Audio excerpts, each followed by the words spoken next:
Hey everyone, welcome back. Thanks for joining us. Today we got a brand new story to share with you.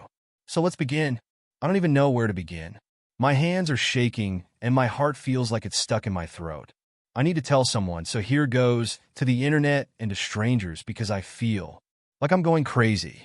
Last night, I was invited to a surprise party for a friend's promotion. My wife and I told me she would go early to help set up and ask if I could go later. Show up later. I thought it was strange, but she always likes to plan dramatic surprises, so I didn't question it.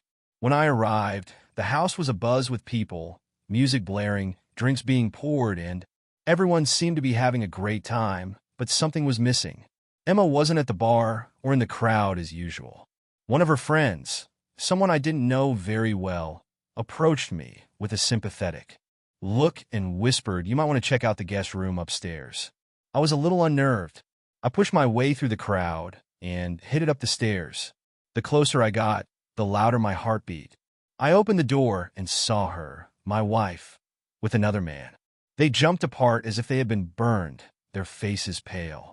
I froze, my mind went blank, and I felt the air being sucked out of me.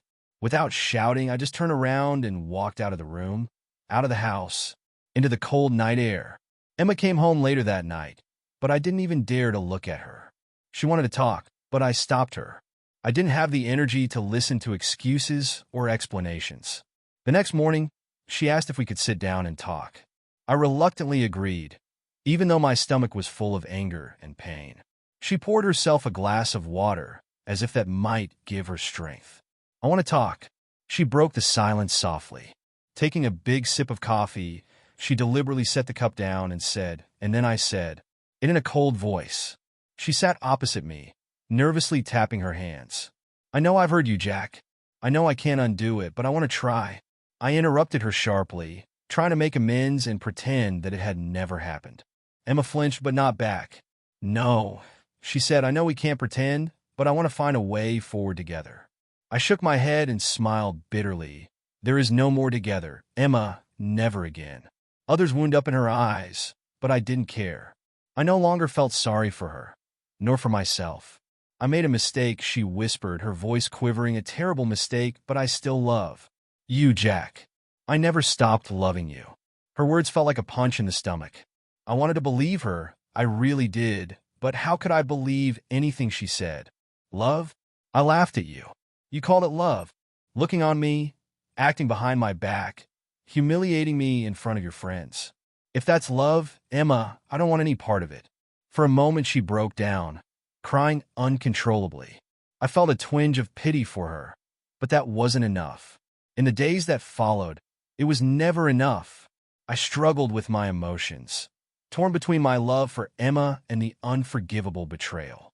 I knew I had to make a decision, either to try to rebuild the wreckage of our marriage, or to leave for good. In the end, the choice was obvious. One morning I asked Emma to sit down at the kitchen table, the same table where we had shared so many meals and conversations over the years. "I can't do it," I told her, my voice full of determination. "I can't pretend that everything is fine. I can't trust you. There is no trust. There is nothing left." She shed tears. "I understand," she whispered. "I'm sorry, Jack, I'm sorry." I gave her a sad little smile. "Me too." And that was it. The divorce was quick and peaceful, no arguments, no bitter fights about who got what. Emma moved out. I stayed in the house, even though it no longer felt like home. Over the next few months, I tried to rebuild my life day after day. Some days were better than others. Some days I even found the strength to smile again, but the nights were still hard and memories still lingered in the shadows, reminding me of all I'd lost. I don't know if I'll ever be able to fully let go of the past, but I'm trying. Maybe that's enough for now. As for Emma, I don't know where she is or what she's doing. And to be honest, I don't care. She made her own choices, and I made mine, and life goes on as does mine. Thanks for watching. If you enjoyed this video, don't forget to like, comment, and subscribe for more stories like this. See you next time.